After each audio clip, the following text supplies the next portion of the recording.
네, 안녕하세요. 6월 20일 월요일 오전 시황 전달드리도록 하겠습니다. 오늘도 외신 5개, 트위트 계정 12개 차트, 10종 모니터링해서 우리 투자자들이 꼭 알아야 될 것들 정리해 보도록 할게요. 이번 주 가장 큰 변수는 미이란 협상 1일차, 그리고 일본 MPS 연금 1조 이슈, 그리고 나스닥 코스피, 유가, 채권, 달러 인덱스, 그리고 SEC와 루미스, 클레이텍트 진행 상황, 호르무즈 쪽, 스트레티지, 필리핀, 태국 쪽 여러 이슈들이 있으니까 하나씩 자세히 보도록 하겠습니다. 먼저 NIT부터 보겠습니다. 미국 이란 협상 1일차의 균열 표면화, 이거를 말하고 있습니다. 팩트부터 보면 카타르와 파키스탄 중재로 협상단이 스위스에 모두 모였는데, 이란은 레바논 전쟁 종식을 요구하고 있고, 거기다 트럼프는 또 이란 폭격 납치 위협을 재발하면서 이란 협상단이 이탈할 위기까지 갔다라고 말했습니다. 이게 왜 중요하냐면 트럼프 스타일이 이거죠. 협상 테이블은 유지하면서 극한의 압박을 가하는 것.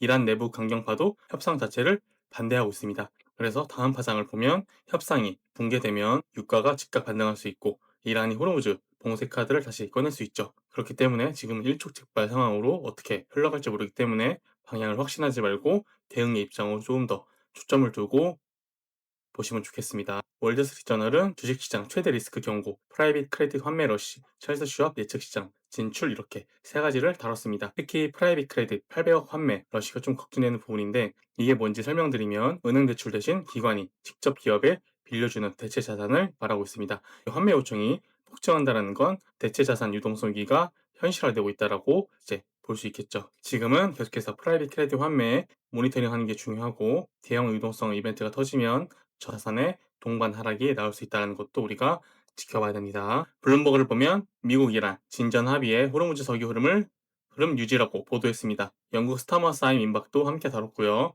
그래서 재미있는 건 NIT랑 가디언은 협상 위기론을 쓰고 있는데, 블룸버그는 진전론을 쓰고 있죠. 언론 간 온도차가 극명하다라고 볼 수 있습니다. 이게 시장 불확실성을 키울 수 있다라고 저는 판단하고 있습니다. 이렇게 언론 간의 온도차가 심할 때 섣부른 판단이 가장 위험하기 때문에 지금은 좀 더 보수적으로 더 보는 게 좋겠습니다. FT를 보면 미국 이란 긴장 속에서 스위스 평화협상이 진행 중이다라고 말했습니다. 라임 엠마뉴엘 전 시카고 시장이 트럼프가 이란에 학습됐다라고 비판했고, 협정의 정치화가 심화되고 있다라고 말하고 있습니다. 협정이 정치 이슈가 되면 이행의 불확실성이 더 커질 수 있죠. 그렇기 때문에 협정 이행 여부가 이번 주 가장 중요한 매크로 변수이니까 실제 행동이 나오기 전까지 관망이 좋겠다라고 볼 수 있습니다. 가디언을 보면 제목은 트럼프 위협의 이란 협상단 철수 위기라고 말하고 있습니다. 트럼프가 이란 폭격 납치 위협을 재발하면서 이란 협상팀이 이탈할 뻔했는데, 카타르와 파키스탄이 긴급 중재에 나섰다라고 말하고 있습니다. 가디언은 내 언론사 중 가장 강한 위기론을 내세우고 있습니다. 역시나 마찬가지로 대응의 입장으로 보는 게 가장 좋겠습니다. 먼저 나스닥을 보겠습니다. 지난주 일찍 휴장을 하고 이제 오늘 본장이 열리는 중요한 하루죠. 그리고 중요한 이슈들도 현재 진행 중에 있고요. 그렇기 때문에 차트를 보면 오를지 내릴지 그 중간에서 갈팡질팡한 입장을 보여주고 있는 것과 똑같은 심리를 보여주고 있습니다. 3806을 현재 넘기지 못하고 있고 옆으로 밀고 있는 모습인데, 개인적으로 기술적 분석으로 봤을 때 이 구조가 좋아 보이진 않습니다. 항보가 길어질수록 부담이 쌓이고 있는 것이며, 이렇게 분배 구조를 진행을 한다 했을 때 한 번은 고점을 넘길 수 있습니다. 그 모습에서 확실한 상방 트리거가 나오는지 봐야 되면, 그게 아니라면 이제 저는 개인적으로 조정이 시작될 수 있다고 보고 있습니다. 그렇게 된다면 이제 27,000은 당연하게 뚫리고 그 밑에 구간에서 중요한 지지 구간을 이제 살펴봐야겠습니다.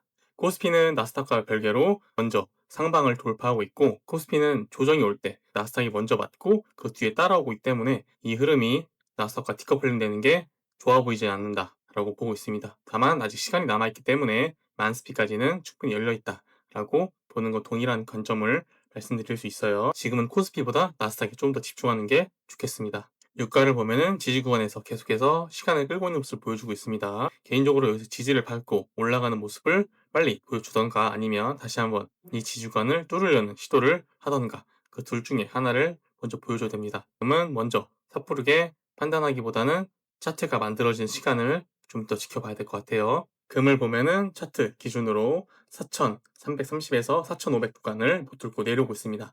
반등보다는 개인적으로 한 번 더 밑으로 내려가서 수입을 만들고 올리는 게 합리적인 매매라고 보고 있습니다. 금도 역시 조금 더 차트가 만들어지는 시간을 봐야 될 것 같아요. 유가나 금, 저는 이미 포지션을 다 잡아놨기 때문에 지금은 그 포지션에 대한 결과를 기다리는 그 시간이라고 보면 되겠습니다. 지금 구간에서 뭘 하시면 안 되는 구간이에요. 채권과 달러 인덱스 보겠습니다. 채권부터 보면은 10년물 4.477%, 30년물은 4.913%, 둘 다 올랐고 채권 금리가 오른다는 건 채권을 파는 사람이 많다는 거죠. 인플레이션 심화 우려 신호로 볼 수 있고 지난주 워시 발언 충격이 아직 잔존해 있다라고 볼 수 있습니다. 달러 인덱스는 현재 100이며 3일분 기준으로 100일 돌파 여부를 지금 보고 있습니다. 개인적으로 100일 위로 한번 돌파 시도를 할 것이라 보고 있고 안착한다면 달러 강세가 가속화될 수 있겠죠. 그렇다면 위험자산이랑 금 모두 추가 압력을 받을 수 있습니다. 비트코인 청산맵 보겠습니다. 현재 64,000 기준으로 상방으로 65,000 그리고 66,000까지 티오스키즈 몰려있고 하방으로는 62,000 구간이 몰려있습니다. 이 관점은 변함없이 하방으로는 지지 역할을 해줄 것이고 상방으로는 가속화 역할을 해줄 것이다 라고 보고 있습니다. CBD 차트를 보면은 현재 노란색 개미가 풀매수 하고 있는 모습 보이고 빨간 고래는 리스크 관리를 해주고 있는 모습 보여주고 있죠. 그렇기 때문에 개인적으로 좋아 보이지 않는다. 특히 이 가격대에서 갈색 고래가 매수를 했는데 그 매수의 비율, 범위, 폭이 좋지 않다라는 해석은 동일하기 때문에 좋지 않다라고 계속해서 말씀드릴게요. 펀딩비도 계속해서 혼조세로 나오고 있습니다. 어느 쪽으로 가열되지 않고 중립이라는 건 시장이 강한 촉매를 기다리고 있다라고 이제 우리가 읽을 수 있습니다. ETF를 보면은 현재 최신 데이터는 6월 18일 기준이며 마이너스 6천, 마이너스 6,070만 달러이며 이더리움 경우도 마이너스 1280만 달러입니다. 아직 수급 회복이 안 되고 있고 유출 완화 폭은 넓어지고 있지 않지만 현재 흐름에서 다시 한번 넓어질 수 있는 그런 구조를 보여주고 있기 때문에 회복을 할 거라면 빠르게 회복을 해줘야 되는 그런 타이밍이라고 저는 보고 있습니다. 크립토 뉴스 보겠습니다. 첫 번째 루미스 의원 클레이텍트 발언입니다. 루미스 의원은 소프트웨어 개발자가 자기 코드가 합법인지 알기 위해서 변호사 군대를 동원할 필요가 없어야 한다. 클레이텍트가 그 말도 안 되는 상황을 끝낸다. 라고 말했습니다. 8월 의회 휴가 전이 사실상 마지노선이라고 보고 있고 이번 주 스프린트 미팅 결과가 어떻게 나오느냐에 따라서 비트코인 방향을 결정한 트리거가 될 수 있다고 보고 있어요. 두 번째는 SEC 위원 피어스 미래 크립토 규제 4원칙입니다. SEC 위원이 공식 발언을 했는데 미래 크립토 규제가 반드시 세 가지를 보호해야 한다라고 말했습니다. 자기 수탁권, 금융 프라이버시, 코드 발행의 자유, 크립토 신화적 규제가 공식화된다는 거며 크레이텍트 시너지랑 같이 발동할 수 있습니다. 이것이 통과가 된다면 기관 진입 환경 조성이 속도가 훨씬 더 빨라질 수 있겠죠. 다음은 필리핀 SEC RWA 토큰화 프레임워크 완비입니다. RWA는 부동산, 채권 같은 실물 자산을 블록체인 위에 올려서 토큰으로 거래할 수 있게 만드는 거죠. 필리핀이 아시아 최초로 이 RWA 입법을 완료했다라고 공식 발표했습니다. 솔라나, 이더리움, RWA 생태계 확장에 직접 수혜자가 될 수 있고 모건 스탠리 솔라나 ETF 신청이랑 시너지가 나오는 구도로 볼 수 있습니다. 다음은 일본 NPS 연금 크립토 1% 배분 뉴스입니다. 연기금이 뭔지 설명드리면 국민 노후 자금을 굴리는 초대형 기관 투자자죠. 개인이 아니라 나라 전체의 돈을 운영하는 건데 일본 최대 연금 NPS가 11.3조엔 한국 단위로 1조 6,200억 엔을 크립토에 배분하겠다라고 공식 발표했습니다. 세계 최초 연기금 크립토 배분 공식 사례죠. 이게 단순하게 일본 이야기만 아니라 다른 나라 연기금들도 따라갈 수 있는 첫 번째 도미노로 저는 보고 있습니다. 비트코인 장기 수요 구조화의 핵심 트리거라고 볼 수 있습니다. 다음은 미국 이란 60일 로드맵 합의입니다. 카타르와 파키스탄이 미국과 이란이 60일 이내 최종 합의 로드맵에 합의했고 기술 협상을 즉각 시작한다라고 공식 발표했습니다. 협상이 아직 붕괴된 건 아닌데 협상이 진행이 유지된다면 유가 하락 압력이 지속이 될 수 있고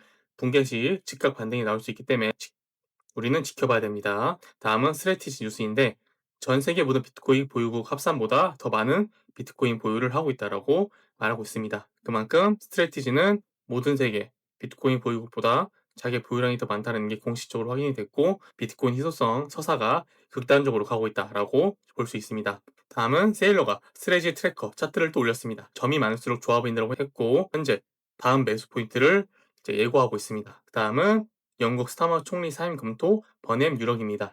이게 크립토랑 직접 관계는 없지만 파운드 약세를 만들고 달러 상대 강세를 강화한 요인으로 볼 수 있겠죠. 달러네스 강세 경로를 더 힘있게 만드는 변수를 볼 수 있습니다. 다음은 아마존 500억 달러 AI 칩 사업 엔비디아 경쟁 본격화입니다.